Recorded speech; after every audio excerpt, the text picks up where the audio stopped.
அல்லாஹுடைய தூதர் ஸல்லல்லாஹு அலைஹி வஸல்லம் ரமதானுடைய மாதத்திற்கு பிறகு அதிகமாக ஷஹ்ருல்லாஹி முஹர்ரம், அல்லாஹுடைய மாதமாகிய இந்த முஹர்ரமுடைய மாதத்தில் அதிகமாக நோன்பு வைத்தார்கள் என்று அல்லாஹுடைய தூதர் முஹம்மது ரசூலுல்லாஹ் ஸல்லல்லாஹு அலைஹி வஸல்லம் அவர்களுடைய சஹாபாக்கள் சொல்லுகின்றார்கள்.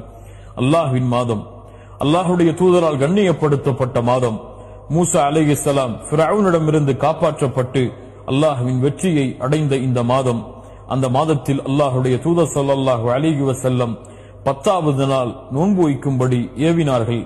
9வது நாள் அடுத்த ஆண்டு நான் உயிரோடு இருந்தால் நோன்பு வைப்பேன் என்று தன்னுடைய ஆசையை வெளிப்படுத்தினார்கள்.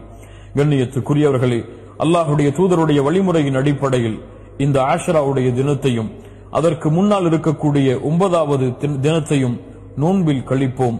அல்லாஹுடைய தூதர் ஸல்லல்லாஹு அலைஹி வஸல்லம் சொன்னார்கள், மன் ஸாம யௌமன் ஃபீ ஸபீலில்லாஹ், அல்லாஹுடைய பாதையில் ஒரு நாள் நோன்பு வைத்தால் அல்லாஹ் ரப்புல் ஆலமீன் அவருடைய முகத்தை 70 ஆண்டுகள் நரகத்தை விட்டு தூரமாக்குகிறான் என்று.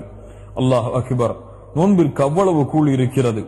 அதுவும் அல்லாஹ்விடத்திலே உயர்ந்த மாதமாகிய முஹர்ரம் மாதத்தில் செய்யக்கூடிய கூலிகளுக்கு அதிகமான கூலிகள் இருக்கிறது.